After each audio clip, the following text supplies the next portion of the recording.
Assalamu alaikum ji, once again, welcome back. Kya haal chal? I hope that you guys are doing okay. Yes, I am all fine. And yeah, this is really good. This is really good. Pakistan के अंदर मौसम है किस चीज़ का? मौसम है elections का. Elections हम सब खेल रहे हैं. And we love you for that. Thank you so very much for watching our show and making the success. बहुत बहुत शुक्रिया.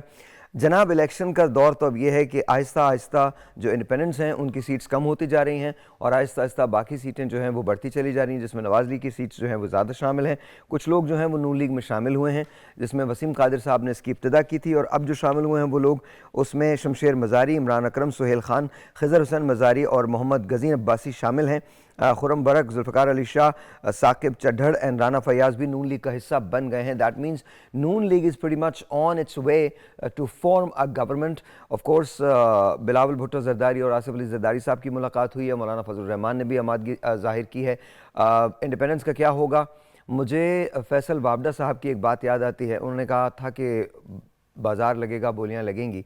अब I don't know if it's the process या ये डेमोक्रेसी का हिस्सा है, ये मैं नहीं जानता. But very good morning to you.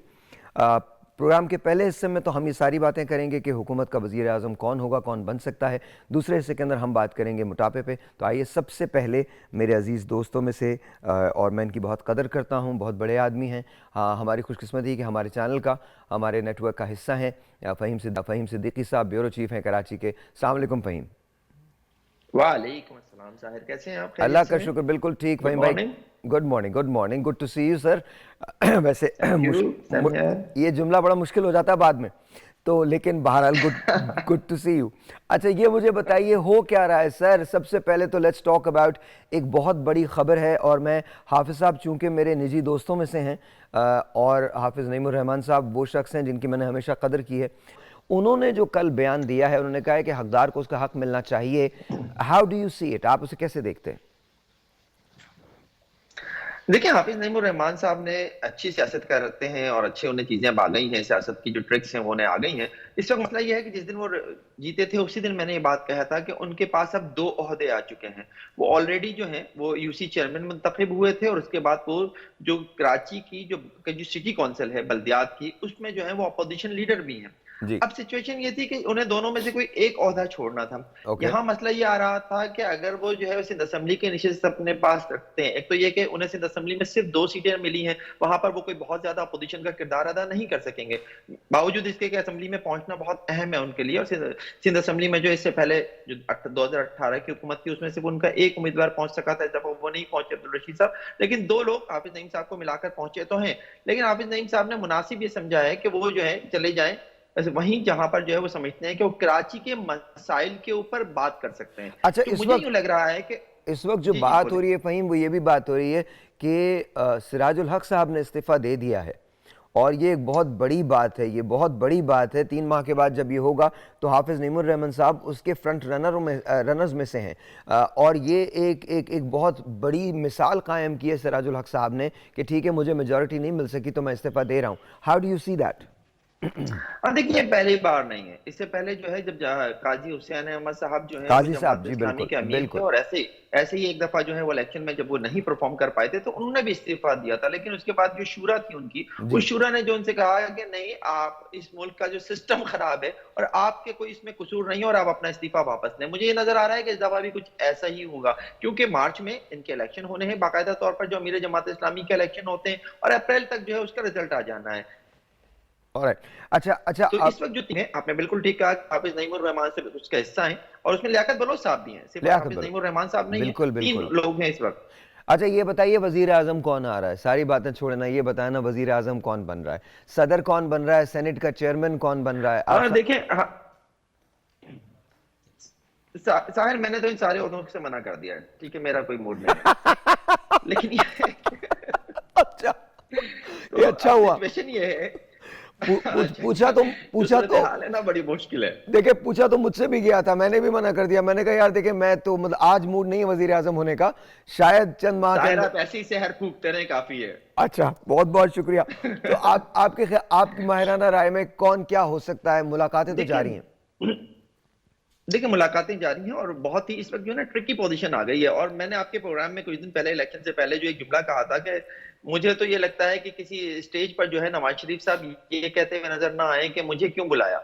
हाँ। अब वो सिचुएशन किसी हद तक तो क्रिएट हुई है इलेक्शन की वजह से, हाँ। लेकिन जाहिर है सियासत है, और सियासत में जो है वो ये सब कुछ होता है जो इस वक्त हो रहा है। मंडियां लगती हैं, लेकिन जो शख्स जो है मंडियों की खरीदारी के हवाले से बहुत अहम रोल प्ले करता रहा है माजी में, उसने भी मुस्ताफी होने का ऐलान कर दिया, और ना सिर्फ मुस्ताफी बल्कि सियासत भी छोड़ दी है। जहांगीर तरीन साहब का तैयारा जो है वो हाँ। सेनेट के हाँ। इलेक्शन के वक्त या पिछले इलेक्शन के वक्त किस तरह से घूमा करता था मुल्क में, जिस तरह से उसकी परवाजें हुआ करती थी, वो मुझे आपको सबको पता है। हम्म। तो एक तो वो साहब निकल गए हैं इस वक्त मंजर से। अब बचे हैं जनाब जरदारी साहब और नवाज शरीफ साहब। अब नवाज शरीफ साहब और जरदारी साहब की कोशिश तो यही है कि आजाद उम्मीदवार साथ मिला लें, लेकिन इसमें प्रॉब्लम ये आ रही है कि अगर किसी स्टेज पर भी उसूल की सियासत होनी है, तो सबसे इंपॉर्टेंट प्रॉब्लम यह है कि क्या आइंदा हुकूमत इमरान खान के वोटों से बनेगी।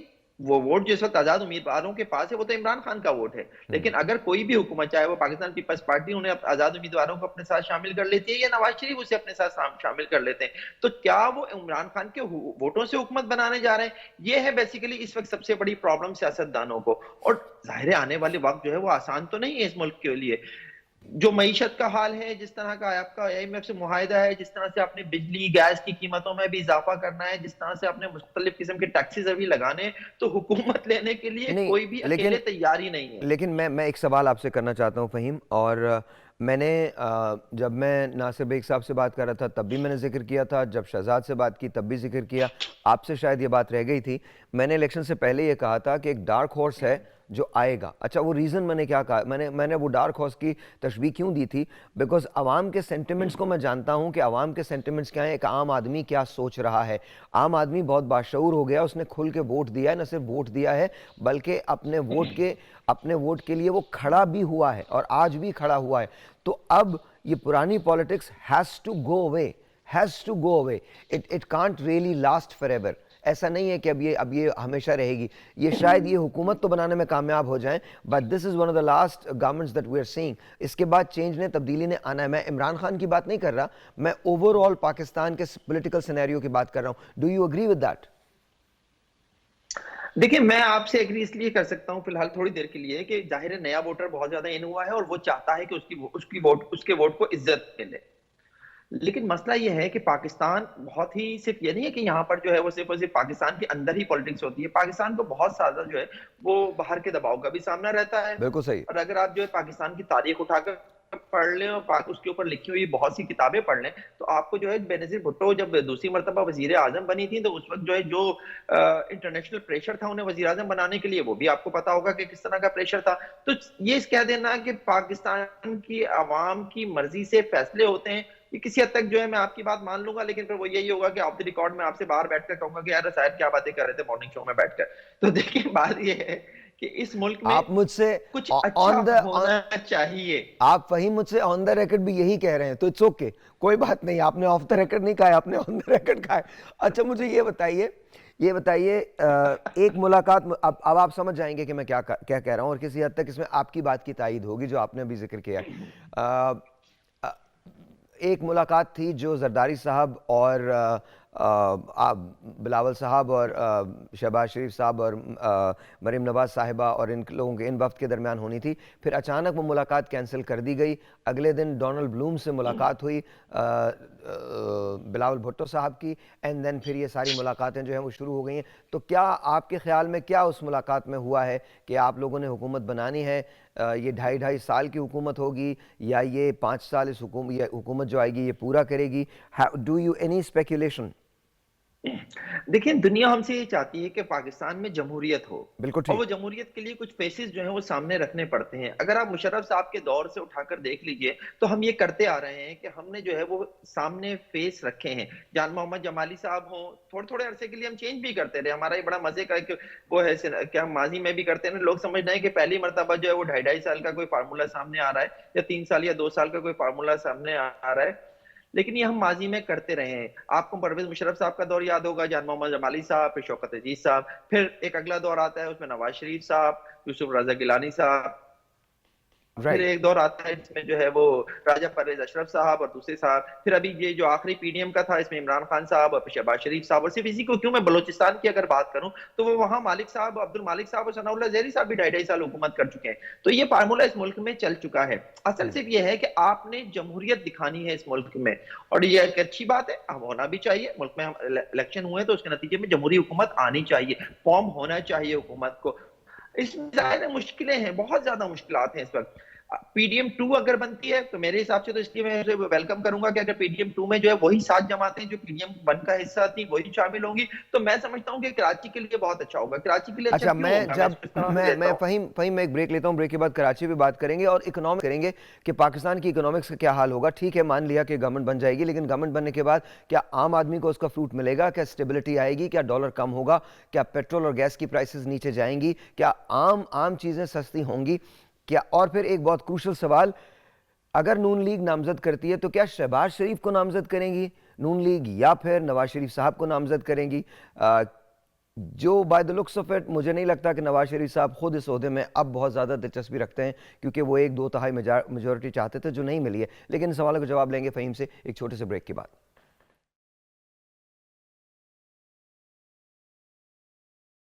All right, ji, once again, welcome back, and without any further ado, let's go to Faheem भाई। अच्छा फ़हीम भाई, ये बताइएगा कि कराची की पॉलिटिक्स में एमक्यूएम की मुलाकात हुई है और एमक्यूएम दोबारा मिलने जा रही है। अ, क्या इरादा है एमक्यूएम का, कि मतलब क्या कुछ मिल सकता है उनको? गवर्नरशिप मिल सकती है, इसके अलावा कराची के मसाइल का कोई हल होगा?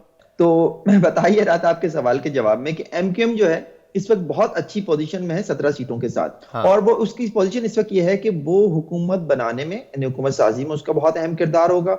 और सिर्फ हुकूमत साजी में ही अहम किरदार नहीं होगा, आइंदा भी कभी भी वो अगर अब उसकी शराइत जो आज रखते हैं सामने उन पर कभी अमल नहीं होता या वो कोई नई शर्त रख देते हैं तो वो दबाव डालने की पोजीशन में होगा। क्योंकि जो नजर आ रहा है हमें वो यही है कि एक हंग पार्लियामेंट आ रही है जिसमें से हर शख्स की एक एक वोट की जो है वो बहुत ज्यादा अहमियत होगी, और जो छोटी जमातें ऐसे मौके पर होती हैं वो तो बहुत ज्यादा अहमियत इख्तियार कर जाती हैं। और फिर इसमें एक और बड़ा इंपॉर्टेंट पॉइंट ये होगा कि अगर तो वो पीडीएम 2 बनती है उसी तरह की जिस तरह से पीडीएम 1 थी, और उसमें जो है वो यही होता है कि जनाब एमकेएम, पीपल्स पार्टी, मुस्लिम लीग नून अगर एक किसी इत्तेहाद की सूरत में होती हैं तो उस इत्तेहाद का फायदा जो है वो सिंध में और खासतौर पे कराची में बहुत ज्यादा होगा। अगर पीपल्स पार्टी एमकेएम की इत्तेहादी होगी तो यहाँ पर अगर बेशक एमकेएम जो है वो अपोजिशन में बैठ जाए, लेकिन पीपल्स पार्टी और एमकेएम के दरमियान जो है एक अच्छा वर्किंग रिलेशनशिप जो है वो पैदा अच्छा हो जाएगा। उसके तहत जो है कराची को आगे लेकर जाया जा सकता अच्छा है, भाई, कराची के मसाइल के ऊपर बात हो सकती है। इस पे हम आते हैं। जब बिलावल भुट्टो जरदारी कैंपेनिंग कर रहे थे तो उन्होंने बहुत हार्श अल्फाज यूज किए थे नून लीग के लिए, और अब वो नून लीग के साथ जाके जाहिर है, और ये पॉलिटिक्स में होता है, इसमें कोई कोई बड़ी बात नहीं है, अब बैठे भी हैं। लेकिन हम तमाम ये स्पेकुलेट कर रहे थे कि अगर इंडिपेंडेंट कामयाब होते हैं तो वो पीपल्स पार्टी में शमूलियत इख्तियार करेंगे। उनको पीपल्स पार्टी, बिकॉज जाहिर है उनका एक सॉफ्ट कॉर्नर था इमरान खान साहब के लिए। तो लेकिन ऐसा होता नजर नहीं आ रहा है। क्या ये बात हतमी हो चुकी है कि पीपल्स पार्टी और नून लीग का इत्तेहाद होगा? देखिए जाहिर है हुकूमत साजी में जाना है, हुकूमत बनानी है। हुकूमत बनाने से जो अभी जो इस वक्त नजर आ रहा है, मैं हो सकता है कि गलत हूं, इस वक्त कोई भी पार्टी यानी जो दोनों बड़ी पार्टीज हैं, ये दोनों बड़ी पार्टीज इस वक्त ये नहीं चाहती कि वो हुकूमत बनाए। उसकी सबसे बड़ी वजह जो है वो यही है कि उनके पास नंबर पूरा नहीं है। इस नंबर के लिए उन्हें जो है वो आजाद उम्मीदवार खरीदने पड़ रहे हैं। आजाद उम्मीदवारों को अगर खरीदते हैं तो वही वाली बात जो मैंने कुछ देर पहले कही थी कि आपकी हुकूमत जो है फिर इमरान खान के वोटों से बनेगी। दूसरी तरफ जो है वो, और फिर सबसे इंपॉर्टेंट बात एक और भी है कि वो ये कि अगर आप हुकूमत बनाने में कामयाब हो जाते हैं तो आपके सामने बड़ी स्ट्रांग अपोजिशन होगी। एक 90 की फिगर है इस वक्त अरकान कौमी असम्बली की जो अपोजिशन में बैठेंगे। तो ये एक जो है बड़ी इंपॉर्टेंट वो है जिसकी वजह से कोई भी पार्टी नहीं चाहती कि वो हुकूमत साजी की तरफ जाए। और फिर साथ साथ एक और बहुत मसला जिसका जो सवाल आपने जो है ब्रेक पे जाने से पहले किया था कि आने वाला वक्त जो है वो मुल्क की मईशत के लिए बहुत इंपॉर्टेंट है। आपको मईशत से मुतालिक बहुत अहम फैसले करने हैं। आपने आईएमएफ से 1.2 बिलियन डॉलर की जो आपकी अगली किस्त है उसके लिए आप जायजा होना है, उसके जायजे मिशन में आना है, उसके साथ आपको मुज़ाकरात होने हैं, आपको अगली किस्त मिलनी है। बहुत बड़ा मसला है। फिर मईशत को अगर आपने बेहतर ओके, बनाना है। सो क्वेश्चन फ़हीम, क्या शहबाज शरीफ साहब वज़ारत उज़्मा के उम्मीदवार होंगे या नवाज शरीफ साहब खुद चाहेंगे कि वो वज़ारत उज़्मा के उम्मीदवार हो? आगे कौन होगा? देखिए शहबाज शरीफ साहब ही होंगे और नून में से शीन ही आगे आएगा, और उन्हें जो है वो इस वक्त जो है वो वज़ीर आज़म और वो खुद भी इसके लिए उन्होंने जो है वो मुलाकात शुरू की है। अब वो जो है इस वक्त बर्दाश्ता भी हैं कि वो समझते थे कि जो एक दो ताई अक्सरियत उन्हें मिल सकती है, एक ताई अक्सरियत उन्हें मिल सकती है, वो उन्हें नहीं मिली है। आपने देखा होगा कि उनकी इलेक्शन से पहले जो एक स्पीच थी, बल्कि इलेक्शन डे पे जो एक स्पीच थी, उसमें उन्होंने कहा कि मखलूत हुकूमत, अल्लाह ना करे मखलूत हुकूमत बनानी पड़े, मुझे अक्सरियत चाहिए। वो अक्सरियत भी उन्हें नहीं मिली। फिर साथ साथ जो कुछ खबरें ये भी आ रही हैं कि उनके अब कुछ सेहत के भी मसाइल हैं। तो ये सारी चीजें जो है वो मिलकर इस बात की तरफ इशारा कर रही हैं कि आइंदा वजीर आजम अगर PDM-2 का बनता है तो वो शहबाज शरीफ साहब ही होंगे। अगर जो है पीपल्स पार्टी जो है वो उसके साथ डील करती, तो पीपल्स पार्टी इस वक्त क्या मांग रही है? देखिए, सिंध में उन्हें अक्सरियत हासिल है, सिंध का वजीर आला वो बनाने में कामयाब हो जाएंगे। बलूचिस्तान में वो वजारत आला मांग रहे हैं, उसके साथ जो है वो स्पीकर मांग रहे हैं। इसी तरह जो है कौमी असम्बली में भी उनका ये है कि हमें स्पीकरशिप दे दी जाए। तो इस तरह की डील्स बनती ना फिलहाल नजर आ रही है, क्योंकि पीपल्स पार्टी की ये क्या कोशिश है कि आसिफ आईनी ओहदे क्या उससे बात आसिफ अली जरदारी साहब एक बार फिर सदर होंगे? देखिए, इस पे तो मैं एक और जुमला कहूंगा कि इस वक्त तो इस पे बात हो रही है कि मुल्क का आइंदा सदर जो है वो किसी खातून को होना चाहिए। अब मैं कोई नाम नहीं लूंगा। Alright, alright, well let's see कि क्या होता है, लेट्स सी कि क्या होता लेट्स है। सी कि क्या होता है। इंटरेस्टिंग है, बहुत इंटरेस्टिंग है। अगर हम सियासत के तालिब इल्म हैं, हम जो है सियासत पे नजर रखते हैं, तो जो मौजूदा सूरत हाल है अगर वो सियासी एतबार से देखी जाए तो वो बहुत इंटरेस्टिंग है। आम लोगों के लिए, आवाम के लिए जाहिर है उनके लिए जो है इसमें एक मैं कहूंगा कि एक परेशानी का उनके लिए वो है कि हुकूमत कौन बनाएगा, हुकूमत फला नहीं बनाएगा तो मुल्क का क्या हो जाएगा, कौन आगे जाकर जो मुल्क को संभालेगा। तो ये सारी चीजें आवाम के जहनों में हैं। लेकिन बतौर सियासत के तालिब इल्म के मुझे तो यही लगता है कि इस वक्त बड़ी मजे की इंटरेस्टिंग सिचुएशन है। इलेक्शन से पहले ये नहीं कहा जा रहा था कि इस तरह की सिचुएशन पैदा हो जाएगी, लेकिन इतना जरूर कहा जा रहा था कि आने वाली जो भी हुकूमत होगी वो हंग पार्लियामेंट होगी। वो हंग पार्लियामेंट का वो तो पूरा हो गया। लेकिन ये किसी को नहीं पता था कि आजाद उम्मीदवार इतनी बड़ी तादाद में सामने आ जाएंगे। कामयाब हो वही जाए। आपकी बात कि अगर जो है, अगर जो कोई धांधली की बात होती तो इतनी बड़ी तादाद में आजाद उम्मीदवार तो सामने नहीं आते। तो किसी हद तक मैं ये कह सकता हूं कि फेयर इलेक्शन था, और इस फेयर इलेक्शन के नतीजे में जो आजाद उम्मीदवार सामने आए हैं उन्हें KPK में तो कम से कम हुकूमत बनाने का एक बहुत भरपूर उनके पास चांस है। उन्हें वो मौका मिलना भी चाहिए। अब वो आगे जाकर क्या करते हैं, किसी सियासी अपनी मखसूस नशिस्तों के लिए वो क्या करते हैं, किस सियासी जमात के साथ जाते हैं, उस वक्त जो है कानून उन्हें कहां रोकता है, ये सारी चीजें जो है अभी होनी है। और सियासत के तालिब इल्म की वजह से मैं तो इसे बहुत इंजॉय कर रहा हूँ। चलें फ़हीम, बहुत बहुत शुक्रिया। आपसे कल इंशाल्लाह ताला दोबारा मुलाकात होगी। Thank you so very much for being on the show. एक छोटा ब्रेक के बाद जब वापस आते हैं तो Shahzad would be joining us from Islamabad. लेकिन ये बात याद रखिए कि इलेक्शन कहीं ना कहीं ज़रूर, आई एम श्योर हुआ होगा, कुछ ना कुछ ज़रूर हुआ होगा, लेकिन at the end of the day बहुत पुरसुकून रहा है। और वो सारे पंडित जो ये बातें करते हैं कि काश मैं एक पॉलिटिकल टॉक शो होस्ट करता, और काश मैं उनको बिठाता, और काश मैं I would have been able to speak my mind, because बहुत सारी क्लैरिफिकेशन आवाम को भी लेनी है। हम जो उठा के एक सॉफ्ट टारगेट लगा देते हैं ना एस्टेब्लिशमेंट पे, that is absolutely wrong, that is wrong. और हमें सबको मिल के काम करना है। सारे स्टेक होल्डर्स हैं उसके अंदर, एस्टेब्लिशमेंट भी है, हमारी गवर्नमेंट भी है, और अगर अपोजिशन आती है तो वो भी है। सब स्टेक होल्डर्स को इट्स हाई टाइम एक टेबल पे बैठना है, पाकिस्तान के लिए काम करना है, बिकॉज मईशत इज़ द बिगेस्ट चैलेंज। एक ब्रेक लेते हैं, ब्रेक के बाद शहजाद से बात करते हैं।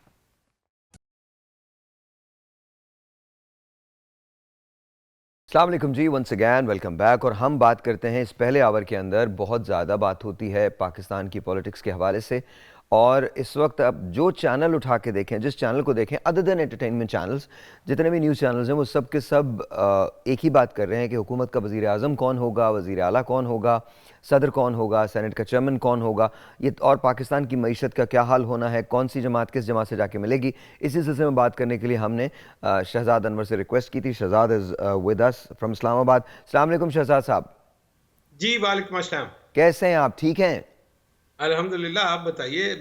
फिक्र तो हमें कराची वालों की हो रही है। नहीं सर, कोई बात नहीं। कैसे सर, क्यों? कराची वालों से शुरू कर लेते हैं, कैसे फिक्र हो रही है आपको? नहीं, वो तो मुझे जानना ये है कि वहाँ पे जो मैंडेट आया है वहाँ का, हाँ तो वहाँ पे क्या सूरत हाल है, क्योंकि लोग शायद इस तरह का मैंडेट एक्सपेक्ट नहीं कर रहे थे कराची वाले। हाँ, बिल्कुल नहीं एक्सपेक्ट कर रहे थे, बिल्कुल भी ऐसी एक्सपेक्टेशन नहीं थी। आपको याद होगा मैंने आपसे कहा था कि क्या कोई डार्क हॉर्स राइज कर सकता है, और वो डार्क हॉर्स जो था वो बेसिकली इंडिपेंडेंट कैंडिडेट्स थे। अच्छा, उसका रीज़न मैं आपको बताऊं शहजाद, क्योंकि ज़ाहिर है आप पॉलिटिकल पल्स को बहुत ज़्यादा जानते हैं, लेकिन कहीं ना कहीं मेरा चूंकि वास्ता आम आवाम से पड़ता है, इसलिए आई थिंक आम आवाम जो थे वो बेतहाशा बाहर निकले, उन्होंने वोट दिया है, उन्होंने अपनी आवाज़ को सुनवाया है, और ये एक्सपेक्टेशंस आई डोंट थिंक किसी को भी थी। नहीं नहीं, एक्सपेक्टेशन थी, लेकिन इतनी ज्यादा मेरा ख्याल है तवक्को शायद किसी को भी नहीं थी। हाँ। ये जरूर था कि कोई रेजिस्टेंस आएगी किसी तरह की, क्योंकि आपको याद होगा जब मेरी और आपकी आखिरी मर्तबा बात हुई थी तो मैंने कहा था कि कोई बहुत खुशकिस्मत पार्टी होगी जिसको 80 या उससे ज्यादा नशिस्तें बिल्कुल मिलेंगी। दुरुस्त, बिल्कुल दुरुस्त, वो बिल्कुल आप दुरुस्त। देख लीजिए कि वो 80 का फिगर हमने कैसा पकड़ के रखा है। हाँ, वो पार्टी को नहीं दे रहे हम 80, नहीं दे रहे। उसके इर्द गिर्द ही घुमा रहे हैं लोगों को। वो ना निकल के दिखाए, हमने बांध लिया 80 पे।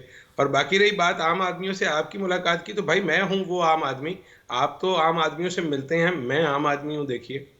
अच्छा, मुझे एक बात बताइए सर भाई, तो फिर गवर्नमेंट बना कौन रहा है? कौन वजारत उज़्मा का उम्मीदवार है? कौन सेनेट का चेयरमैन बनेगा? कौन होगा जो सदर बनेगा? किस तरह से ये चीज़ें होंगी? क्या पीपल्स पार्टी एक मरतबा फिर, क्या कोई बारी लगने वाली है? 2.5 साल आप, 2.5 साल हम? क्या नवाज शरीफ साहब इंटरेस्टेड नहीं लग रहे? बिकॉज बहुत सारी चीज़ें हुई हैं। साहिर भाई, लास्ट टाइम जब हमारी बात हुई थी तो मैंने कहा था कि मेरा जो कैंडिडेट होगा वो शहबाज शरीफ होगा। ठीक है। आई डोंट नो आपको याद है या नहीं है। नहीं नहीं, बिल्कुल अ, याद है। उसकी वजह ये है कि लॉजिकली मियां नवाज शरीफ का आना बन नहीं रहा था, और बहुत सारे लोगों को शायद ये लगता था कि नवाज शरीफ साहब चूंकि इतना तामझाम जो किया गया है उनके लिए किया गया है तो वो डेफिनेटली वही होंगे। लेकिन जो सूरत हाल बन रही थी और जिस तरह का मामला आगे मुस्तकबिल में नजर आ रहा था, और हंग पार्लियामेंट आप कह रहे थे, मैं भी कह रहा था, तो इस हंग पार्लियामेंट से निकलने का रास्ता तो लोगों को साथ लेके चलने का है। बिल्कुल ठीक और है। तो साथ लेकर चलने के लिए एक खास किस्म की लचक और एक मसालियत का रवैया चाहिए होता है। हम्म। वो क्योंकि मियां शहबाज शरीफ को बहुत सारे मुतलका क्वार्टर्स की जो है वो आशीर्वाद हासिल है, तो उस लिहाज से अगर आप देखें तो शहबाज शरीफ साहब ही एक अल्टीमेट चॉइस बनते थे। पाकिस्तान पीपल्स पार्टी, मैं अगर मतलब मैं तो फ्रैंकली स्पीकिंग इस तरह से तजिया करता हूँ चीज़ों का कि अगर मैं हूँ तो मैं क्या करूँ। मेरे नज़दीक इस वक्त विफाक की हुकूमत लेना घाटे का सौदा है, खा वो कोई भी पार्टी बनाए। बिल्कुल क्योंकि ठीक। आपको आगे चल के कोई आसानियां नहीं मिलने वाली, लोगों की मुश्किलात में इजाफा करना का बायस बनेंगे आप। मैं अगर पीपल्स पार्टी हूं तो मैं तब भी हुकूमत ना लूं, मैं मुस्लिम लीग नून हूं मैं तब भी हुकूमत ना लूं, और मैं पीटीआई हूं तो मैं तब भी हुकूमत ना सो लूं। हेयर इज लेकिन माई मैं question, here is my question Shahzad भाई, अगर अगर ऐसा है, जो कि बिल्कुल ऐसा ही है, ऐसा ही नजर आ रहा है कि आगे चल के आपको अपोजिशन भी बहुत टफ मिलने वाली है, और कुछ नहीं पता कि कितने दिन कोई भी गवर्नमेंट जो है उसने चलना है, तो ऐसे हालात पैदा क्यों हुए हैं? ऐसे हालात पैदा क्यों हुए, ये क्वेश्चन है। और दूसरा, क्या कोई तरीका निकल सकता है जिससे पाकिस्तान की मईशत में स्टेबिलिटी आए? बिकॉज इस वक्त पाकिस्तान को सबसे ज्यादा माशी इस्तेहकाम की जरूरत है। देखिए, उसकी तो एक ही सूरत है कि आप एक बड़ी रिकन्सिलिएशन करें, सबको बिठाएं और सबके साथ बात करें, और जिस तरह से मामला ठीक हो सकते हैं उसकी एक ही सूरत है कि सड़कों पर लोग ना हों, और हम सारी मिन असल कौम सारे लोग जो हैं वो ये तय कर लें कि अगले 5-10 साल हमने मुश्किल में काटने हैं और मेहनत करनी है। ठीक है। क्योंकि मेहनत हम अनफॉर्चुनेटली पिछले 77 साल में नहीं की, बिल्कुल और ठीक। उसी की वजह से आज हम इस मुश्किल मकाम पे खड़े हैं कि हमारे पास खाने को सर यहाँ रोटी रुकिए, नहीं। शहजाद भाई रुकिए, मैं आप ही बताएंगे मुझे बताएं किन किन लोगों को एक टेबल पे बैठना चाहिए। लेट्स टॉक ओपनली, कौन कौन लोग बैठे? देखिए, इसमें मियां नवाज शरीफ एक बहुत बड़े स्टेक होल्डर हैं, जरदारी साहब बहुत बड़े स्टेक होल्डर हैं, मियां इसी तरह से इमरान खान साहब बहुत बड़े स्टेक होल्डर हैं। लेकिन हमारी हिस्ट्री इस तरह की है कि एक दफ़ा जब हम किसी को मातूब करार दे देते हैं तो फिर हम उसको जेल में डाल देते हैं, और जेल में बैठे हुए आदमी से मुतल्लिक हम प्रज्यूम ये करते हैं कि शायद लोग इसके पीछे नहीं आएंगे, डर जाएंगे या जो भी है। लेकिन अब की बार आपकी सारी कैलकुलेशन चूंकि गलत हो गई है, तो गलती मानने में कोई बुराई नहीं है। मेरा नहीं ख्याल कि इस्लाह अहवाल के लिए अगर आपको फेस सेविंग सबको देनी चाहिए, इसमें मुझे नहीं लगता कि इमरान खान को भी कोई बहुत ज़्यादा जिद और अना का सामना कोई मुजाहरा करना चाहिए।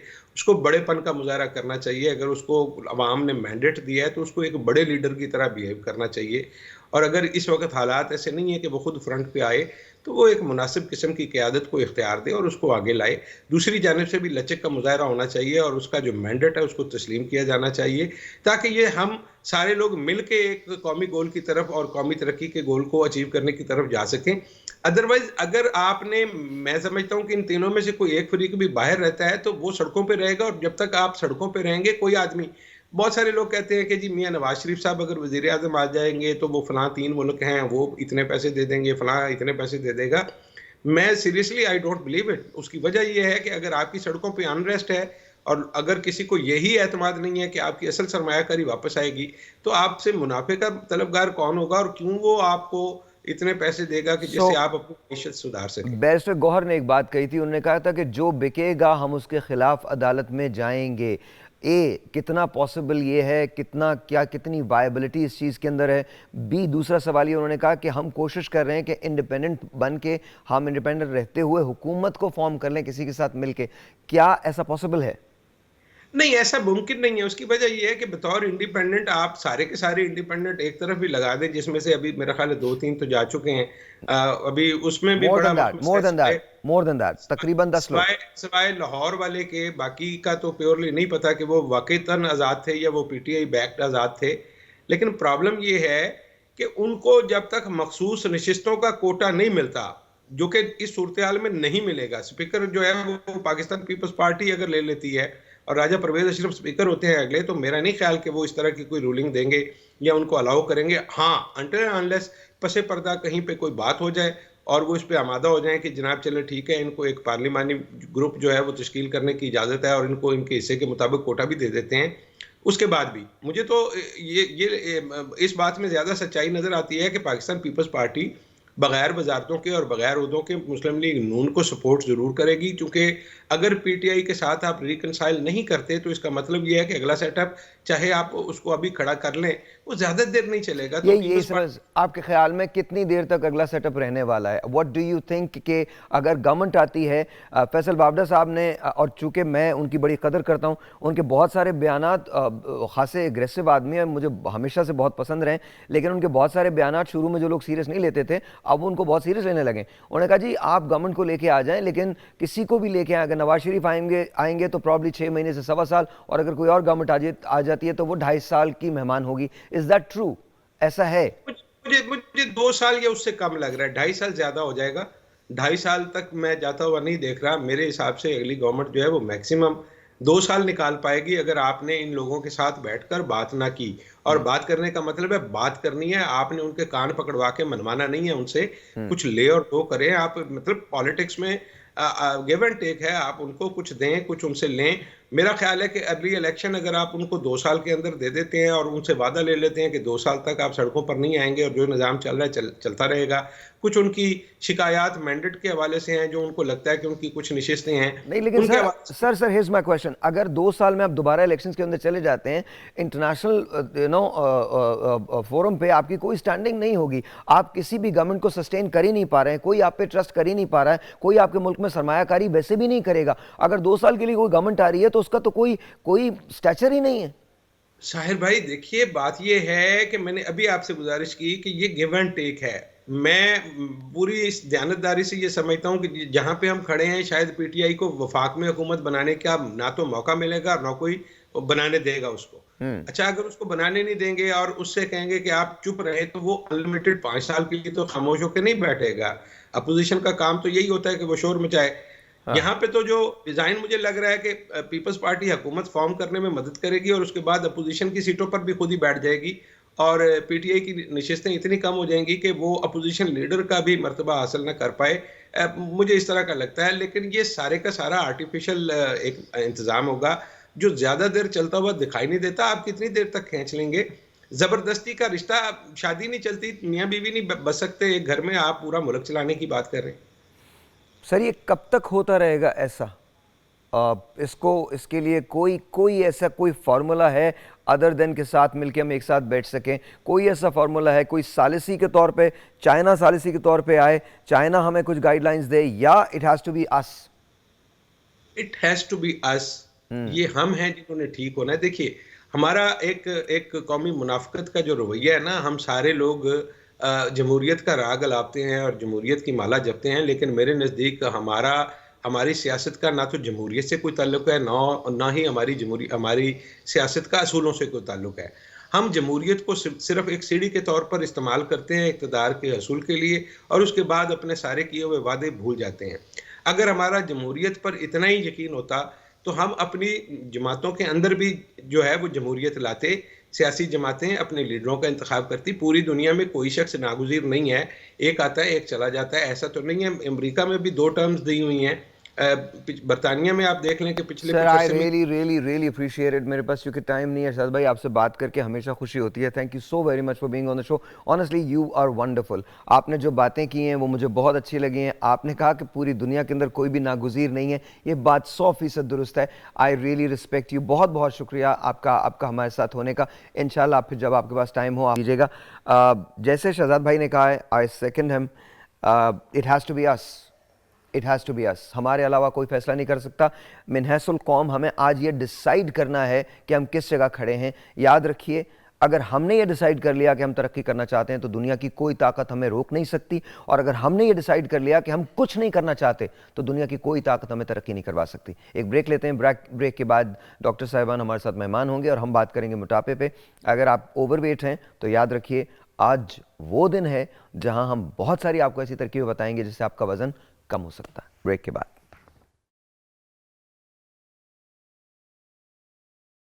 Alright, ji, Assalamu alaikum once again. Welcome back and my name is Sahil Lodi. You are watching Morning with Sahir and of course आज मैंने आपसे कहा था कि अगर आप मोटापे का शिकार हैं और आपको लग रहा है दैट बावजूद कोशिश के आपका वेट जो है वो कम नहीं हो रहा, तो आज हमारे पास तीनों एक्सपर्ट्स ऐसे हैं जो इस फील्ड के माहिर हैं और आपका वेट न सिर्फ कम कर देंगे बल्कि आपको सही तौर पे गाइड भी करेंगे। बिकॉज देखिए, वेट कम करना एक और बात है और वेट को ठीक से कम करना एक और बात है। ये तीन अलग अलग चीज़ें।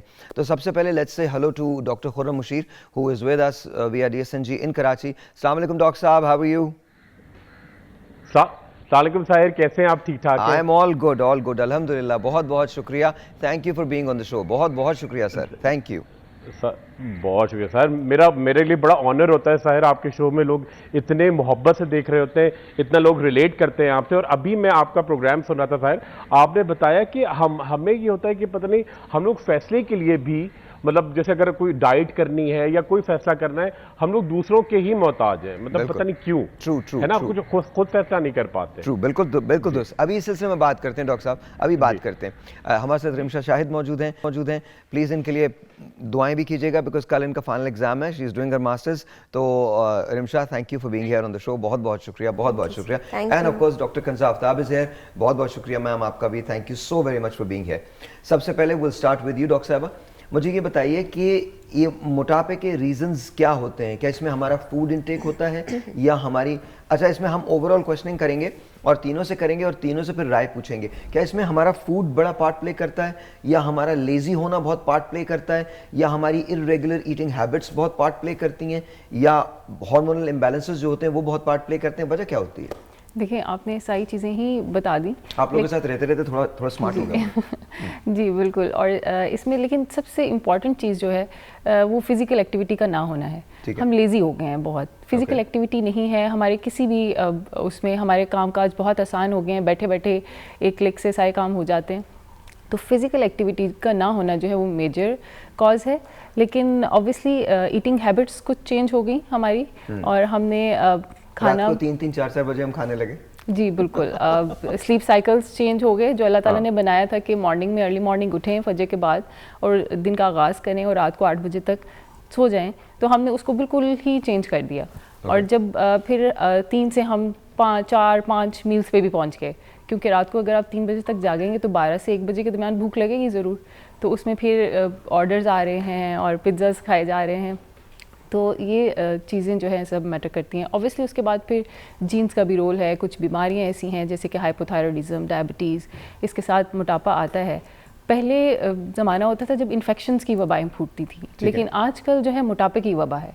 मोटापा भी एक वबा की सूरत, एक वबा की बिल्कुल ये एपिडेमिक है और इसको डिक्लेयर कर दिया गया है कि एपिडेमिक है और एपिडेमिक है और इसके साथ फिर डायबिटीज़ और दूसरे मेटाबॉलिक सिंड्रोम इसके साथ लेंगे। अच्छा जी, आप टेलीफोन कॉल कर सकते हैं अगर आप हमारे एक्सपर्ट से बात करना चाहते हैं। बिल्कुल, नंबर जो है वो सामने दिया हुआ है।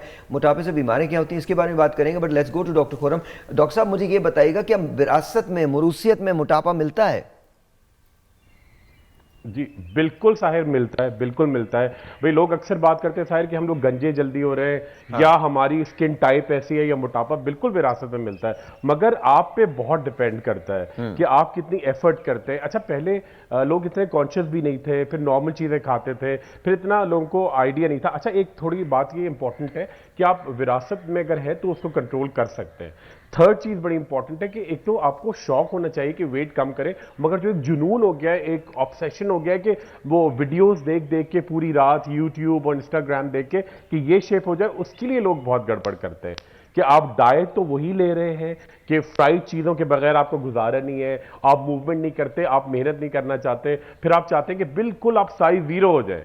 तो वो जुनून जो हो गया उससे लोग बड़ा मेंटली बड़े डिस्टर्ब्ड है। तो अगर जेनेटिक भी है कोई परेशानी की बात नहीं है, आपके हाथ में आपकी विल पावर, आपका शौक अगर है तो आप बिल्कुल कंट्रोल कर सकते हैं। डॉक्टर साहब, आज हम ये करेंगे थोड़े कि हद तक आपका मेटाबॉलिक क्लॉक जी आज हम ये करेंगे कि आज आप तीनों से हम ये पूछेंगे कि वजन कम कैसे किया जा सकता है। ठीक है, मैं जरा रिमशा की तरफ चला जाऊं। बिल्कुल, रिमशा प्लीज डू जी, टेल, जी। आप न्यूट्रिशनिस्ट हैं, आप बताती हैं लोगों को क्या खाना है, क्या आपने कब खाना है, क्या खाना ज्यादा इंपॉर्टेंट है या कब खाना, या दोनों? दोनों चीज़ें इम्पॉर्टेंट हैं और दोनों चीज़ें ही आपकी वेट लॉस जर्नी में आपके लिए हेल्पफुल होती हैं। अगर आप एक राइट टाइम पे और डेली रूटीन में एक ही टाइम पे अगर आप फूड इनटेक ले रहे हैं तो वो आपको वेट लॉस में हेल्प करता है। और दूसरी चीज़ जो मोस्ट इम्पॉर्टेंट है कि आप अगर राइट टाइम पे ले भी रहे हैं, और ये भी चीज़ें मैटर कर रही होती हैं कि आप क्या चीज़ें कंज्यूम कर रहे हैं। Okay. अगर इस तरह से नहीं है कि आप अगर कुछ मेरे पास पेशेंट्स आते हैं जो कि कह रहे होते हैं जी हम दोपहर में नहीं खा रहे होते, लेकिन मॉर्निंग में हम पराठा ले लेते हैं और इवनिंग में हम फिर मील मतलब के ले लेते हैं जो कि पोर्शन कंट्रोल में होता है उनके लिहाज से। लेकिन असल में ऐसा नहीं हो रहा होता। जब हम उनको प्लान प्रोवाइड कर रहे होते हैं तो फर्स्ट फॉलोअप में ही उनका वेट जो है वो रिड्यूस होता है। जो प्लान आप देती हैं क्या लोग उसको फॉलो भी करते हैं? एग्जैक्टली, उसी तरह से फॉलो करते हैं? और फिर जब मैं उनको फॉलोअप पे बुलाती हूँ तो उनका 2 to 3 kgs नॉर्मली डाउन हुआ होता है। वो भी एक मेंटेनेंस प्लान से, और उसके बाद फिर हम उनको कैलोरी डेफिसिट प्लान पे लेके जाते हैं जिसमें हम फिर उनकी ग्रेजुअली कैलोरीज रिड्यूस कर रहे होते हैं।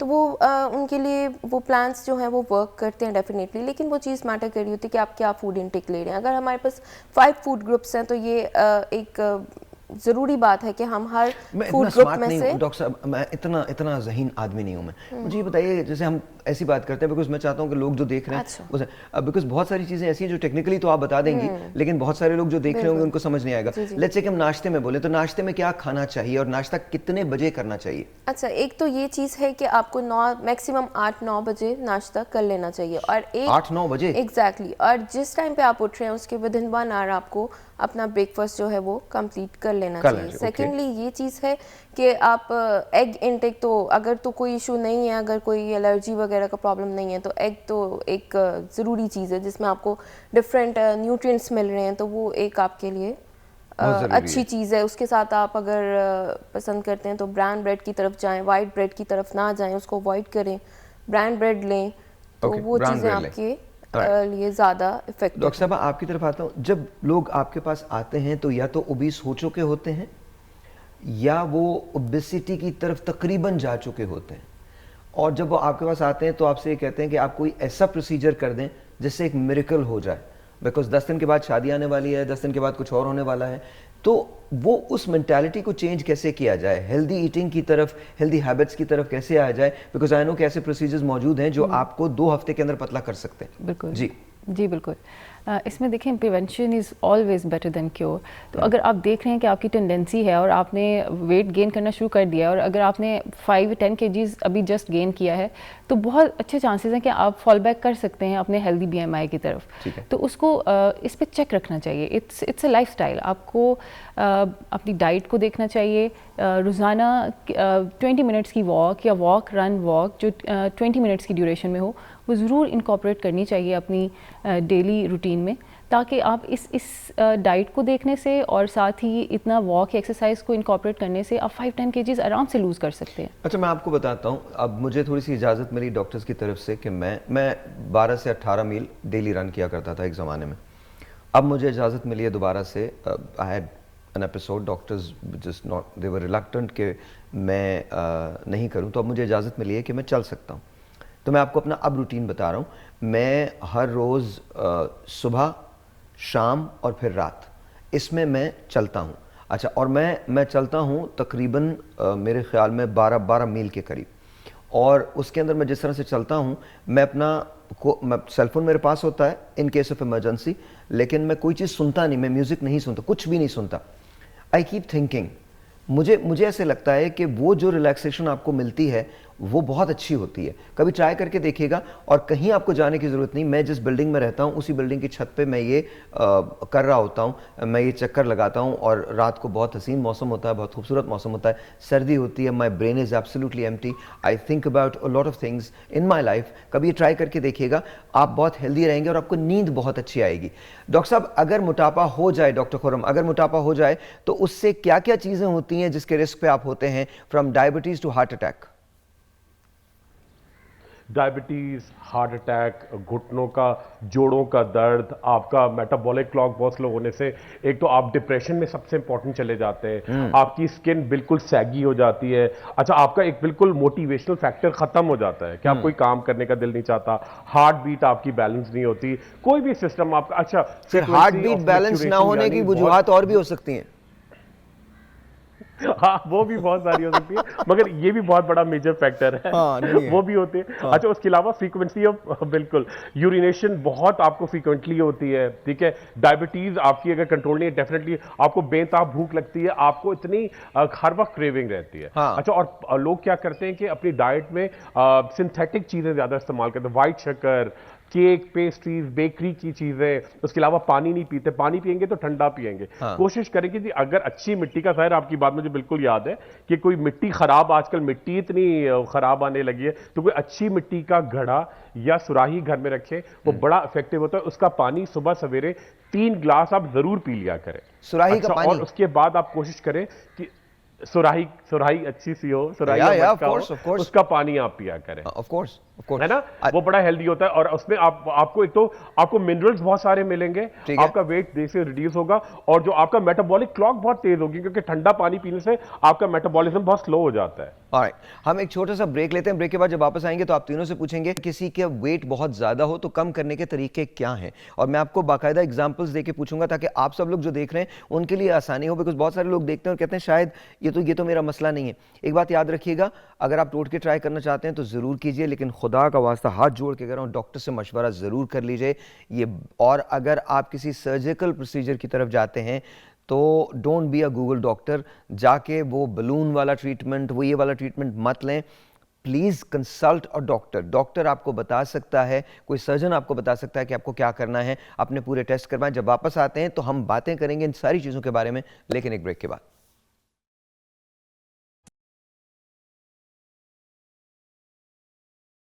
ऑलराइट जी, अस्सलाम वालेकुम, once again welcome back, and let's talk about कि जी हाँ क्या कुछ किया जा सकता है। तो डॉक्टर साहब, विल स्टार्ट विद यू। मुझे बताइए, अगर कोई शख्स है ओवरवेट, एक तो पहले ये बताइए कि फ़र्ज़ करें कोई 10 kg ओवरवेट है और वो ये चाहता है या चाहती है कि जी हम इसको कम कर लें, तो उसके लिए आप क्या रिकमेंड करती हैं? डाइट रिकमेंड करती हैं या कोई प्रोसीजर रिकमेंड करती हैं? जी, इट डिपेंड्स कि आपका आइडियल क्या है। कुछ पेशेंट्स कैसी, जैसे आपने बताया कि 10 डेज़ में शादी है या 10 डेज़ में कोई फंक्शन है, तो हमें बिल्कुल एक्स्ट्रा स्मॉल में फिट आना है। अच्छा डॉक्टर साहब, ये मैं नहीं कह रहा हूँ, अक्सर लोग यही कहते हैं, अक्सर लोगों का जो होता है वो ये ऐसा है, क्योंकि लोग आते हैं ख़ासतौर पे ख़वातीन, बच्चियाँ जिनकी बिल्कुल शादी करीब होती है, और हमने एक्स्ट्रा स्मॉल बनवा लिया था लास्ट ईयर। और मजे की बात है, दूसरे की किसी की शादी होती है, अपनी भी नहीं होती। ये भी सही बात है। हाँ, मतलब या तो अपनी शादी हो ना तो बंदा कहे चलो जी मैंने अच्छा लगना है, ये नहीं। दूसरे की शादी में आप सलवार कमीज पहन के चले जाएं, that's it. You know why you are worried about all this? क्यों? क्योंकि ब्राइड्समेड्स ने ज़्यादा प्यारे लगना होता है। सीरियसली? जी बिल्कुल, सहेलियों ने ज़्यादा अच्छे लगना। आई थिंक मैं और डॉक्टर खुर्रम बिल्कुल डिफरेंट फील करते हैं। डॉक्टर साहब भी उधर देख रहे होंगे, बिल्कुल डिफरेंट फील करते हैं। If it's up to us, I think हम जीन्स और टी शर्ट के अंदर चले जाएंगे किसी भी शादी में। डॉक्टर साहब, एम आई राइट और रॉन्ग? Sahir absolutely 100% right. पता है बिल्कुल सही कह रहे हैं, और 99% यही होता है ना। और मैं तो पता है मेरे साथ तो ये, अगर आप मुझे शादी में बुलाएं तो मैं बिल्कुल आखिरी वक्त में 5 मिनट में आऊंगा, सीधा स्टेज पे जाऊंगा, तस्वीर खिंचवाऊंगा एंड आई एम गॉन। बिल्कुल, टाइम मैनेजमेंट। और समझे मेरा शायद 99% आखिरी टाइम फौरन पहुंचे, वही कपड़े पहने हुए, टी शर्ट। अच्छा, लोग इतने, पता बुराई नहीं कर रहा हूं, शायद दिल की बात शायद होती है, लोग हमारे यहाँ थोड़े मेडअप बहुत है शायद, बहुत मेडअप लोग हैं, बहुत मेडअप लोग हैं। अगर ये मोबाइल हाथ में है तो ये मोबाइल कैसा है, अरे अच्छा कपड़े ऐसे, अच्छा जूते कैसे, टी शर्ट पहने हुए आप, अच्छा मतलब अजीब तरीके की अजीब वाइब्स आती हैं, मतलब लोग पता नहीं इतने मेडअप क्यों है सर, मुझे बड़ा होता है, थोड़ा होना चाहिए, दिखावा भी होना चाहिए, मगर थोड़ा सा कंट्रोल। तो मैं कहता हूँ बिल्कुल नहीं होना चाहिए जैसे हैं, बल्कि अगर मेरा बस चले ना, मैं ऑनेस्टली अपने स्लीपिंग क्लोज में रहूं पूरी जिंदगी, मुझे कोई प्रॉब्लम नहीं है, कोई प्रॉब्लम नहीं है मुझे। सेम है। अच्छा, मैं भी सर बिल्कुल। अच्छा, बहुत ही रिलैक्स रहे आदमी। हाँ, और नहीं, और डॉक्टर साहब आपकी तरफ आता हूँ, तो बताइए, कॉल है। अस्सलाम वालेकुम जी, हेलो। अस्सलाम वालेकुम सर। जी अस्सलाम वालेकुम, आपका नाम? सर मेरा नाम हुसैन है, क्या हाल चाल है? ठीक है, अल्लाह का मैं शुक्र। इस्लामाबाद से बात कर रहा हूँ। जी सर। सर मैंने ये पूछना था कि मैं मतलब इतना डाइट भी करता हूँ, लेकिन वो फिर भी मेरा जो टमी है वो मतलब अंदर नहीं जाता सही तरह से। मैं जंक फूड भी कंट्रोल कर चुका हूँ, तो इसके बावजूद भी जो है मेरा पेट नहीं कम हो रहा। मैं बड़ा परेशान हूँ इस चीज़ के लिए। अच्छा जी, मैं डॉक्टर साहब से कहता हूँ, डॉक्टर साहब आपसे बात करती हैं। जी डॉक्टर साहब। जी, आपका वेट कितना है? मेरा वेट 75। और आपकी हाइट कितनी है? हाइट 5'8" है। 5'8", दैट्स गुड। ये ओवरवेट कैटेगरी में आते हैं, इट्स नॉट ओबीस। इनका BMI जो है वो 25 से 30 के दरमियान में फॉल कर रहा है कहीं। तो he is an ideal candidate for laser assisted liposuction, he wants to get it done. तो ये आइडियल कैंडिडेट को बहुत अच्छे रिजल्ट्स आते हैं आप इमीडिएट। बता दीजिए उर्दू में क्या है ये? जी, ये लेज़र असिस्टेड लाइपोसक्शन है, जो लेज़र की मदद से लाइपोसक्शन की जाती है, और ये जागते हुए होती है बिल्कुल। और ख़ास तौर पर ये टमी फैट के लिए है। जैसे इन्होंने कहा कि डाइट करते हैं, एक्सरसाइज भी करते होंगे लाजमी, तो बाकी एरिया से फ़ैट निकल जाता है, लेकिन लोअर एब्डोमिनल फ़ैट या टमी का फ़ैट एक ऐसा फ़ैट है जो कि बहुत रेजिस्टेंट होता है, एक्सरसाइज के बावजूद, डाइट के बावजूद नहीं निकलता। तो इसमें हम इनकी ये हेल्प कर सकते हैं कि हम इनका जागते हुए ये एक ऑपरेट होता है, जो कि लोकल एनेस्थीसिया के अंदर ही होता है, और उसमें आपके फ़ौरन से 4 से 5 इंचेस 2 घंटे के अंदर रिड्यूस हो जाते हैं। और बाकी आप अपना डाइट प्लान और एक्सरसाइजेज वैसे ही फॉलो करते हैं, लेकिन ये होता है कि आपका रेजिस्टेंट फ़ैट निकल जाता है एंड यू डू गुड। आप अपने एक्स्ट्रा स्मॉल में आराम से पूरे आ जाते हैं। और इस तरह की जैसे ये बहुत इसको लेके परेशान रहते होंगे, तो ये परेशानी एकदम से हल हो जाती है। अच्छा जी, डॉक्टर खुरम आपकी तरफ आता हूँ, कोई ऐसा टोटका है, कोई ऐसा घरेलू ऑर्गेनिक टोटका है जिससे वजन एकदम से ड्रॉप हो जाए? इनकी टमी पे फैट है। बिल्कुल सर। अच्छा देखिए, फौरन देखिए, एक तो खास तौर पे जो अभी साहब की कॉल आई थी, कह रहे थे अच्छा मर्दों में खास तौर पे ये बेली फैट बहुत ज्यादा होता है, खवातीन में थाइस और ये हम, ठीक है। अच्छा, बेहतरीन एक बड़ी जबरदस्त चीज बता रहा हूँ, आप एक्सरसाइज भी कर रहे हैं, खाना भी आपने कंट्रोल किया हुआ है, फिर भी आपका वो एक पार्ट होता है वहां पे आपका बेली फैट ज्यादा है, कहीं भी फैट ज्यादा है। बड़ी सिंपल सी घरेलू टोटका और साथ में एक बड़ी जबरदस्त एक टैबलेट है, बड़ा फर्क आएगा। मैं खुद बना के आपको दिखाता हूँ। देखिए, ये आपने क्या किया, घर में आप ये लेके रख लें, बहुत अच्छा इफेक्ट आएगा इसका। हाँ, जरा खुरम का कैमरा लूज कर लें, लूज कर रहे हैं खुरम भाई का कैमरा, ताकि नजर आए, या खुरम थोड़ा सा ऊपर करके बना दीजिएगा, ऊपर करके दिखा थोड़ा सा, ताकि नजर आए ना, थोड़ा सा ऊपर कैमरे से। थैंक यू बिल्कुल सही। अच्छा देखिए, ये हावन दस्ता हमने लिया, ठीक है, और इसके अंदर डालेंगे 8 से 10 लौंगे, लौंगे, ठीक है। आपने डाले जी पुदीने के पत्ते, ठीक है, ठीक है, कड़ी पत्ता, ठीक है, कड़ी पत्ता, और इसका डंडा भी, मतलब इसका टहनी भी छोटी वाली साथ होगी। और देखिए, ये बड़ी कॉमन चीज है, ये बड़ा आपको पंसार की दुकान पे मिल जाएगी, नहीं तो सब्जी पे। ये खटमिट कहलाती है, आपको गार्डन में बहुत मिलेगी, जड़ के साथ खटमिट। ये बड़ा तेजी से आपका फैट लूज करती है जी। बड़े खाएंगे तो बड़ा इसका खट्टा खट्टा टेस्ट आता है, ठीक है। आपने ये चीज ली और उसके साथ ऐड किया 2 बिल्कुल हिंट, ये आ गई हमारे पास हल्दी, हल्दी, और उसके साथ ऐड करेंगे, देखिए ये फलियां होती है, मैंने फ्रेश फलियां रखी हैं, उसका ये छिलका, उसमें से ये फलियां निकालेंगे आप, 3 फलियां, ठीक है, 3 इसके। ये बड़ा तेजी के साथ, एक तो आपको फैटिंग नहीं होने देगी, आपके मसल्स को बहुत मजबूत करेगी, प्रोटीन कंटेंट आपकी बॉडी में बढ़ाएगी, फैट को ये डिसॉल्व करेगी। तमाम चीजें आपने ली, अच्छी तरह क्रश किया इनको, ये देखिए क्रश करके, और बिल्कुल जब इसका अच्छा और बड़ा जबरदस्त अरोमा है, बहुत ही हेल्दी, बहुत ही जबरदस्त। और ये देखिए, ये आपने ऐड किया अच्छी तरह, ठीक है, तेजी के साथ ये फैट आपका नहीं तो इसे खाएंगे कैसे डॉक्टर साहब? नहीं सर, ये देखिए, ये मिक्सचर बनाया आपने, ठीक है, ओके, और ये आपने पानी में डाला, एंड देन ठीक है, आधा ग्लास पानी, एंड यू ड्रिंक इट, ठीक है, और इसके साथ हाफ लेमन, ओके, ठीक है।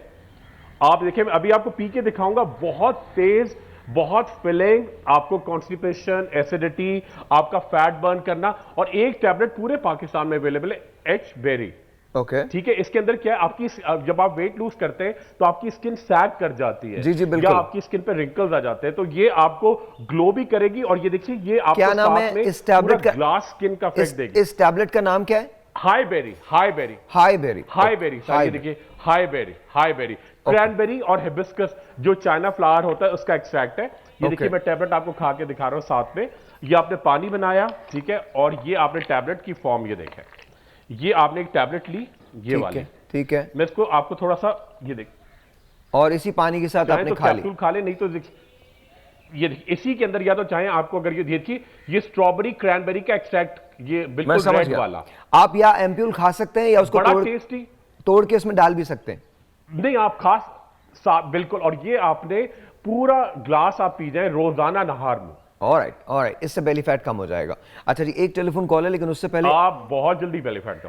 ऑलराइट, थैंक यू खुरम भाई। अब मुझे ये बताइएगा कि कोई सुपर फूड्स ऐसे हैं जिससे एकदम से बेली फैट कम हो सकता है? जी, ऐसे बहुत से सुपर फूड्स हैं जो कि आप एम्प्टी स्टमक कंज्यूम कर सकते हैं। नंबर 1, आजकल बहुत मोरिंगा टी की, मोरिंगा कावा की बहुत हाइप क्रिएट हुई हुई है, तो वो वाकई एक अच्छी चीज़ है जो कि आप एम्प्टी स्टमक भी ले सकते हैं, या आप अपने मील्स के वैसे यूजुअली जो मैं सजेस्ट करती हूँ वो ये है कि आप इन बिटवीन मील्स लें। जैसे अगर आपने दोपहर का खाना लिया, उसके बाद आप अगर रात के खाने में 3 से 4 घंटे का टाइम है, तो उस दरमियान आप अपना मोरिंगा कावा बना के वो इस्तेमाल कर सकते हैं। और उसकी आपने डोजेस जो है वो 1 टीस्पून से स्टार्ट लेना है, और ग्रेजुअली फिर आपने देखना है कि अगर आपको सूट करता है, कोई प्रॉब्लम नहीं हुई उससे, या कुछ लोगों को एसिडिटी वगैरह का प्रॉब्लम होता है, अगर ऐसा कोई इशू नहीं हुआ तो आप उसको डेली बेसिस पे ले सकते हैं। वो बहुत इफेक्टिव चीज़ है वेट रिड्यूस करने में, स्पेशली बेली एरिया से। ऑलराइट, एक टेलीफोन कॉल है, let's see who this is online. अस्सलाम वालेकुम जी। वालेकुम अस्सलाम, क्या हाल है साहिल भाई? अब बिल्कुल ठीक, आप कैसी, क्या नाम आपका? जी, मैं लिबना बात कर रही हूँ लाहौर से। जी बताइए, कहिए क्या बात है? साहिल भाई, एक तो मैं आपकी बड़ी फैन हूँ, थैंक यू। आप मेरे फेवरेट हैं, और इसके अलावा मैं की भी बहुत फैन हूँ। तो मेरी सब डॉक्टर से रिक्वेस्ट है कि मेरी शादी को 18 साल हो गए, और मेरे 4 बच्चे, चारों हुए थे। चारों क्या है? 2000 बड़े ऑपरेशन से हुए थे। ओके। और जब लास्ट बेबी मेरा हुआ है 2014 में, तो मेरा जब ऑपरेट हुआ तो साथ ही डॉक्टर ने दूसरा ऑपरेट भी कर दिया था। उसके बाद जो है वो मेरा वेट एकदम इतना बड़ा है कि 117-18 केजी के करीब है, और ज्यादा पेट और हिप है ना, इनसे ज्यादा फैट है। ओके। आप यकीन करें कि मैंने हर जगह पे जाना छोड़ दिया कि मेरा लोग मजाक बनाते हैं, 2 चेयर ले लो, अगर किसी शादी में जाती हूँ 2 चेयर लेके बैठो, ये प्लेट में खाना का। अच्छा, पहले तो यहाँ रुके, वैसे मेरा मजाक बनता है, तो मुझे ऐसा डॉक्टर खुरम से मेरी रिक्वेस्ट है कि मुझे बताएं कि मैं अगर इनके क्लिनिक पे आना चाहूँ, या ये लाहौर में होते हैं या किधर है, तो मैं इनसे रब्ता करूँ, और इनसे कोई डाइट प्लान लेके मैं भी स्मार्ट होना चाहती हूँ। और मेरी एज 35 साल है, मेरी शादी बहुत कम उम्र में हो गई थी। That's fine. पहली बात तो ये कि डॉक्टर साहब कराची में होते हैं, लेकिन ये आपसे ज़रूर बात कर लेंगे। मैं डॉक्टर खुरम का आपको नंबर भी दे दूंगा। पहली बात तो ये है, ये तो समझ लीजिए। दूसरी बात ये, जब आप प्रोग्राम देखते रहिएगा, मैं डॉक्टर साहब से भी, डॉक्टर कंजर से भी और रिमशा से भी ये पूछूंगा कि आपके लिए क्या किया जा सकता है, तो वो भी सुन लीजिएगा। लेकिन सबसे इंपॉर्टेंट बात ये है कि दुनिया में किसी को इस बात की इजाज़त ना दें कि वो आपका मजाक उड़ाए, प्लीज़ किसी को नहीं। होल्ड ऑन बोल आप प्लीज़, मेरी रिक्वेस्ट है, मेरी बात सुन लीजिएगा, मेरी बात सुन लीजिए, मेरी एक अर्ज है वो सुन लीजिए प्लीज़। दुनिया में, इस पूरी दुनिया में 2 किस्म के लोग एग्जिस्ट करेंगे। पहले लोग वो होंगे जो बात करेंगे और किसी के बारे में करेंगे, ख्वाह अच्छी या बुरी, और दूसरी किस्म के लोग वो होंगे जिनके बारे में बात होगी, अच्छी या बुरी। जिनके बारे में बात होगी वो बहुत हैंडफुल हैं, और जो बात करेंगे वो बहुत ज्यादा हैं। तो आपको उन लोगों की परवाह नहीं करनी जो बात करेंगे, बिकॉज उनका काम ही बात करना है। आज मेरे कहने से एक हिंदुस्तान का गाना है, कुछ तो लोग कहेंगे, लोगों का काम है कहना, ये सुन लीजिएगा। लेकिन ये सुनिएगा, बहुत दिल से मैं आपको ये कह रहा हूं, और आज के बाद हर जगह जाइए और पूरी ताकत के साथ जाइए, पूरे एतमाद के साथ जाइए, पूरे कॉन्फिडेंस के साथ जाइए, और लिख लीजिए इस बात को कि हमारे जो तीनों डॉक्टर्स हैं, ये तीनों आपके लिए मदद करेंगे। ये तीनों जो आपको बताएं आप उसको फॉलो कीजिएगा, आपका वेट भी कम हो जाएगा। लेकिन वेट का कम या ज्यादा होना आपकी हेल्थ से ताल्लुक रखता है, आपकी खूबसूरती से इसका कोई ताल्लुक नहीं है। और दुनिया में वो लोग खुद बदसूरत हैं जो किसी को बॉडी शेमिंग करते हैं, उनका जहन गलत है। तो please do understand, health reasons की वजह से आप अपने वेट को लूज करें, किसी के लिए लूज करने की जरूरत नहीं है। ब्रेक लेते हैं।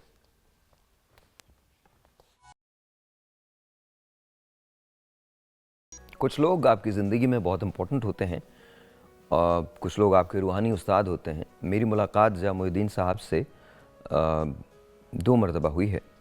एक मरतबा वो ह्यूस्टन में थे तो मेरे रेडियो पे आए थे और उनसे बड़ी लंबी बैठक रही थी। रेडियो के हमेशा से शौक़ था बहुत। मैंने ज़िया साहब से कहा कि ज़िया साहब आप प्लीज़ आ जाइए। उनको, वो उस ज़माने में वुडलैंड्स में रहा करते थे, तो मैं ज़िया साहब को लेने पहुंचा और गाड़ी से जो स्टूडियोज़ तक का सफ़र था वो बहुत खूबसूरत था।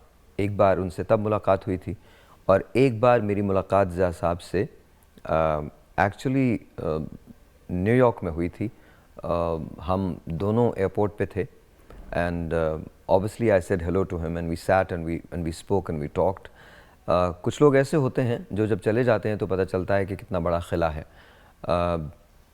ज़िया साहब हमेशा एक बात किया करते थे कि अगर आप ज़बान बोलें तो उस ज़बान में वही ज़बान होनी चाहिए, उसमें किसी फ़ौरन ज़बान की आमेज़िश नहीं होनी चाहिए। जब उर्दू बोली तो इंतहाई शुस्ता, इंतहाई सकील और इंतहाई खूबसूरत। जिस ज़माने में वो पढ़ा करते थे उनका एक इक़्तिबास जो उन्होंने पढ़ा था जो मुझे आज भी याद है, वो बासौदे की मरियम था और उसके साथ साथ उन्होंने मुश्ताक़ अहमद यूसुफ़ी की ज़रगुज़िश्त में से कुछ आर्टिकल्स पढ़े थे और मैं उस तकरीब में मौजूद था। और मुझे ऐसे लगता है कि जैसे मैंने उनसे बेहतर पढ़ने वाला कोई भी नहीं देखा। उन्होंने पिक्चर्स के अंदर काम किया, एज ए हीरो भी काम किया, अंग्रेज़ी उर्दू दोनों फिल्मों में काम किया। उर्दू बहुत खूबसूरत थी, अंग्रेज़ी बहुत हसीन बोला करते थे और सबसे बढ़ के वो सनत थे अपने काम की। आज ज़िया मोहिउद्दीन साहब नहीं हैं लेकिन उनका काम हमेशा हमारे साथ रहेगा। Long live the legend and God bless you sir. I still miss you wherever you are. I'm sure you're looking down and you're saying we need to learn more. But thank you for being there, thank you for being just you. बहुत बहुत शुक्रिया ज़िया मोहिउद्दीन साहब, बहुत शुक्रिया। So coming back to कर रहे थे, अब इनके लिए आपके पास क्या है? जो खातून हैं जिनका ओवरवेट है उनके लिए क्या है? जी अभी You were lost somewhere एकदम। जी आई वाज ज़िया मोहिउद्दीन साहब याद आ गए थे मुझे। जी खातून ने हमें बताया था वेट उनका था 118 kg। हाइट इनकी लगभग होगी 5'1" से लेके 5'5" के दरमियान। ये जो BMI बनता है ये 35+ बनता है। 35+ BMI पे रिकमेंडेशंस ये कहती हैं कि हमें वेट लॉस सर्जरी की ज़रूरत होती है क्योंकि ये कोई भी डाइट प्लान फॉलो करेंगी, कुछ भी एक्सरसाइज करेंगी, ये इनको उस लेवल पे नहीं लेके जा सकता जिसमें इनको 30-40 kgs लूज़ करा सके। तो उसके लिए वेट लॉस सर्जरी रिकमेंडेशंस हैं, इंटरनेशनल गाइडलाइंस यही कहती हैं। उससे क्या होता है कि आपको किससे मशवरा करना चाहिए? इनको वेट लॉस सर्जन से मशवरा करना चाहिए। लाहौर में भी बहुत अच्छे वेट लॉस सर्जन हैं जो कि बैरिएटिक सर्जन जिनको कहते हैं हम, ओबेसिटी सर्जन से। उसमें क्या होता है कि क्या गवर्नमेंट हॉस्पिटल में से लोग मौजूद हैं? गवर्नमेंट हॉस्पिटल्स में तो ये चीज़ अभी शुरू नहीं हुई क्योंकि it's a new branch, totally new branch है। अभी आने वाले वक्तों में मेरे ख्याल में कि जल्दी गवर्नमेंट सेटअप्स में स्टार्ट हो जाएगी, लेकिन अभी फ़िलहाल नहीं। डॉक्टर साहब, डॉक्टर खुर्रम, आप बताएं क्या कर सकती हैं? क्या ये 40 kg तक कम कर सकती हैं डाइट के ज़रिए? बिल्कुल कर सकती है सर। अब कम से कम 1 साल लगेगा और ग्रेजुअली इनका वेट लूज होगा। एक तो उनको डाइट कंट्रोल करनी है, सब कुछ खाएं ठीक है, मगर एक क्वांटिटी मेंटेन करके खाएं और ब्राउन चीजें अपनी लाइफ में शामिल करें। ब्राउन शक्कर का इस्तेमाल करें, ब्राउन आटा खाएं, ब्राउन चावल खाएं, रोटी चावल ये सब वाइट नहीं होने चाहिए। पानी ज़्यादा पिए, दूध पिए। अच्छा, डॉक्टर से मशवरा करके जो आपके कुछ हिस्से होते हैं जहां पे आप बड़े रेजिस्टेंट होते हैं वो जाते नहीं है, तो आप लाइपोलिटिक, जो आपको लाइपो मतलब फैट और लिटिक मतलब खाने वाला, वो आप इंजेक्शन लगवा सकते हैं, वो आपका वेट वहां से कम करेगा। अच्छा, बड़ी इंपॉर्टेंट बात यह है आप वेट पे एम्फसाइज मत करें, आप ये करें कि आपका पूरा स्ट्रक्चर चेंज होता है कि नहीं। देखिए जैसे अगर एक फैटी आदमी है उसका वजन इतना नहीं होगा, एक मस्कुलर आदमी का वजन ज्यादा होगा। एक काम करते हैं, एक ब्रेक लेते हैं, ब्रेक के बाद जब वापस आते हैं तो आप बताइएगा इंजेक्शंस के बारे में बताइएगा और हेल्दी वेट लॉस के बारे में बताइएगा कि किस तरह से हमने अपनी हैबिट्स चेंज करनी है। टाइम कम होगा लेकिन फिर भी हम इसको कवर करने की कोशिश करेंगे। छोटा सा एक ब्रेक है, मिलते हैं ब्रेक के बाद।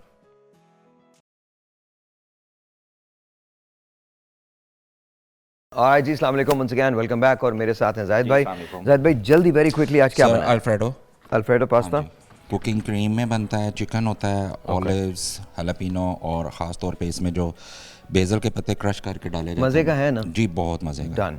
अगर आपको इसकी रेसिपी चाहिए तो सामने लिखी हुई है। वैसे आप हमारे यूट्यूब पे भी जा सकते हैं, इंस्टा पे जा सकते हैं, फेसबुक पे जा सकते हैं, follow us. And of course अगर आप लाहौर में हैं तो विजिट मारफा, और अगर आप लाहौर में आ रहे हैं तो then also visit Marfa. Thank you very much. बहुत बहुत शुक्रिया। ऑलराइट डॉक्टर साहब, कोई हेल्दी टिप ज़रा सकें तो, बिकॉज टाइम बिल्कुल नहीं है। डॉक्टर खुर्रम आपसे स्टार्ट कर रहा हूँ, we don't have any time, लेकिन 30 सेकेंड्स प्लीज़ अगर कोई हेल्दी टिप दे सकें तो। बिल्कुल सर, बिल्कुल। हमारी जो खातून थी उनके लिए मैं कहूँगा, मैं उनके फ़ोन पर भी बात करूँगा। देखिए एक बड़ी ज़बरदस्त क्रीम है, पूरे पाकिस्तान में अवेलेबल है, सेल्यूस्लिम जेल। सेल्यूस्लिम जेल ये क्या करते हैं, ये देखिए आपने क्रीम लिया, तकरीबन देखिए ये आपने ये क्वांटिटी देखें, ये देखिए क्वांटिटी आप देखें, ठीक है। ये मैंने क्रीम निकाली, इसके साथ ऐड किया लैक्टिक एसिड, ये आपको फार्मेसी से मिल जाएगा, लैक्टिक एसिड लोशन, ओके। ठीक है। और ये दोनों मिक्स करके आप क्या करेंगे, जहां पे आपको लगता है अपनी बेली पे लगा लें, बॉडी पे बेली पे लगाएं, अच्छी तरह से एब्जॉर्ब करें। 5 चीजें होंगी इससे। एक तो आपका ब्लड सर्कुलेशन बढ़ेगा, एडिपोज टिश्यूज, जो आपके जो टिश्यूज फूल गए होते हैं वो स्वेलिंग कम होगी। थर्ड आपका सेलुलाइट खत्म होगा। चौथा आपकी चर्बी को मेल्ट करेगा। और पांचवा आपको बॉडी में ये बिल्कुल शेप में लेकर आएगा। एवरीडे ये करें। पीने का मैंने एक ड्रिंक बताया वो करें, और हाईबेरी खाएं, वॉक करें, और अगर बहुत जरूरत हो तो लाइपोलिटिक इंजेक्शन लगवाएंगी। बिल्कुल इंशाल्लाह 6 to 8 मंथ्स में कंट्रोल में आना शुरू हो जाए। थैंक यू डॉक्टर साहब। आप बताइए मैम। पहले तो एक मैसेज मैं आपको ये देना चाहूँगी कि प्लीज़ कोई भी क्रैश डाइट को फॉलो मत करें। आप डेस्परेट हो के हम यूजुअली क्रैश डाइट्स की तरफ जाते हैं, पॉपुलेशन हमारी जनरल, लेकिन आपने प्लीज़ कोई भी क्रैश डाइट, कीटोजेनिक या खुद से कुछ भी नहीं करना। कोई मेडिकल प्रोफेशनल आप हेल्प लें और डाइट के थ्रू अपनी अच्छी डाइट, अपना लाइफस्टाइल एक्टिव रखें और अपना प्रॉपर बैलेंस डाइट लें, पोर्शन कंट्रोल्स के अकॉर्डिंग, और फ्रूट्स, वेजिटेबल्स, हर तरह के फूड इंटेक लें। हर तरह में फ्राइड आइटम्स वगैरह नहीं इंक्लूडेड, या आपके fast foods, process foods included नहीं है। तो आप हेल्दी डाइट, वेजिटेबल्स, फ्रूट्स और होल ग्रेन्स की तरफ जाएं, जैसे कि डॉक्टर खुर्रम साहब ने पहले भी बताया आपको। और मिल्क इनटेक, या आप घर पे दही जमा के, जो कि लो फैट होगी आपकी और इजी टू कंज्यूम भी होगी, तो आप वो चीज़ें यूज़ कर सकते हैं। बहुत बहुत शुक्रिया जी डॉक्टर साहब। जी सर, मैं तो ये कहना चाहूँगी कि सब कुछ खाएं, सब खाना बहुत ज़रूरी है, बस पोर्शन कंट्रोल के साथ खाएं। अगर बड़ी प्लेट में खाना खाते हैं तो क्वार्टर प्लेट में आ जाएं। दूसरा ये कि अपने खाने से पहले ज़रूर सब्जियों का और सैलड का इस्तेमाल करें। उससे क्या होता है कि आपकी आंतों के इर्द गिर्द एक फाइबर की कवरिंग लग जाती है और आपको ग्लूकोज स्पाइक्स नहीं आ पाती और आप कभी भी मोटे नहीं हो सकते अगर आप हर खाने से पहले सैलड का एक बोल खा लें। हर खाने से पहले एक सैलड? हाँ जी, दोपहर और रात के खाने से पहले सैलड ज़रूर होना चाहिए, और उसमें 1 चम्मच आप सिरका या एप्पल साइडर विनेगर डाल लें, तो उससे आपको कभी भी मोटापा नहीं आ सकता। थैंक यू वेरी मच, बहुत बहुत शुक्रिया। आई होप कि आपके लिए प्रोग्राम इन्फॉर्मेटिव हो। आपसे कल मिलेंगे, तब तक के लिए खुदा हाफ़िज़।